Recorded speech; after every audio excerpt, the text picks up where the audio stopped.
어떤 사람들은 나라를 구한 혁명이라고 말하고 또 다른 사람들은 민주주의를 짓밟은 군사 반란이었다고 말합니다. 자, 오늘 살펴볼 이야기는 바로 이 하나의 사건을 두고 아주 극단적인 두 평가가 공존하는 1961년 대한민국의 운명을 통째로 바꾼 바로 그날에 대한 이야기입니다. 그래서 이런 아주 도발적인 질문을 던져볼 수 있겠죠? 쿠데타가 과연 국가를 건설할 수 있을까? 이 질문이야말로 오늘날까지도 그 유산을 두고 정말 격렬한 논쟁이 계속되는 1961년 대한민국 군사 쿠데타의 가장 핵심을 찌르는 질문이라고 할 수 있습니다. 모든 건 정말 벼랑 끝 같은 위기에서 시작됐습니다. 아니 도대체 왜 이런 일이 일어났을까? 이걸 이해하려면요. 일단 1961년 초 그야말로 혼돈과 절명이 가득했던 당시 대한민국 상황을 먼저 들여다봐야 합니다. 자, 한번 보세요. 당시 대한민국은 크게 네 가지 문제에 부딪혀 있었습니다. 우선 정치, 집권당은 자기들끼리 파벌 싸움하느라 정신이 없었고요. 사회는 매일같이 시위가 벌어지고 또 급진적인 통일 논의까지 나오면서 아주 불안했죠. 경제는 말할 것도 없었습니다. 실업과 빈곤이 너무 심각했거든요. 그리고 결정적으로 군 내부에서 젊은 장교들의 불만이 들끓고 있었습니다. 와, 정말 뭐 하나 제대가 돌아가는 게 없었죠. 특히 당시 학생들이 외쳤던 가자북으로 오라나무로 이 구호가 아주 상징적이에요. 물론 순수한 통일의 열망에서 나온 거였겠지만 이게 한국전쟁의 끔찍한 기억이 아직 생생하고 반공이 거의 국가의 존재 이유나 다름없던 군부 입장에선 완전 다른 얘기였던 거예요. 체제를 뒤흔드는 아주 위험한 신호로 받아들여진 거죠. 결국 이 모든 혼란과 불안이 쌓이고 쌓여서 일이 터지고 맙니다.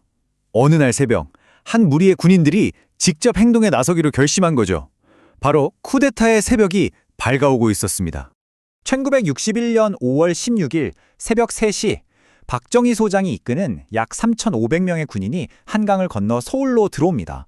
그리고 채 2시간도 안 돼서 방송국이랑 주요 정부기관을 모두 장악해버려요. 아침 9시가 되자 국가재건 최고회의라는 걸 만들어서 권력을 완전히 장악했다고 선포합니다.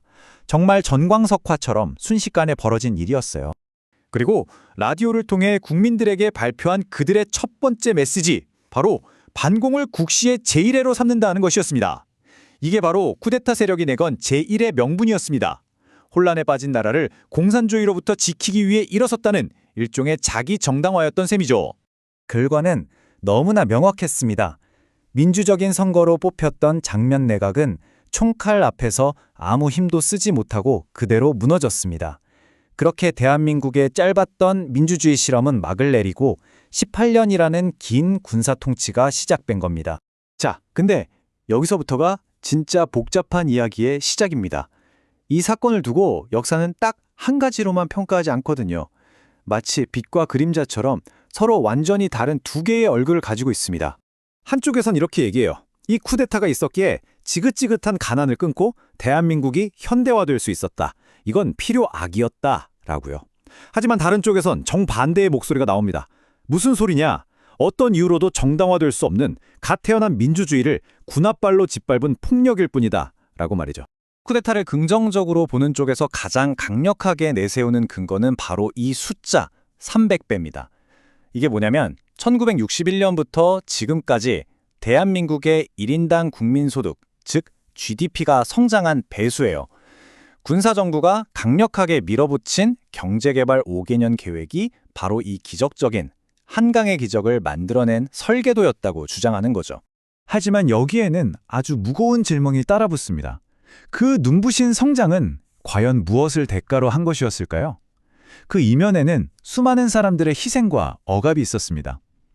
정부에 반대하는 목소리는 철저히 묵살됐고 헌법은 권력자 마음대로 바뀌었으며 인권은 너무나 쉽게 유린당했습니다.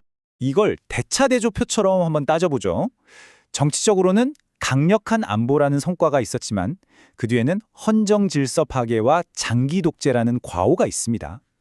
경제적으로는 한강의 기적이라는 엄청난 성과를 냈지만 재벌 중심 구조나 정경유착 같은 문제점도 나왔죠.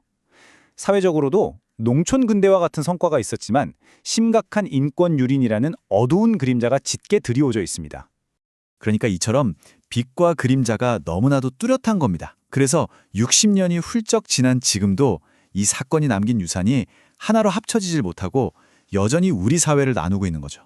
결국 이 역사가 우리에게 던지는 핵심적인 딜레마는 이거예요.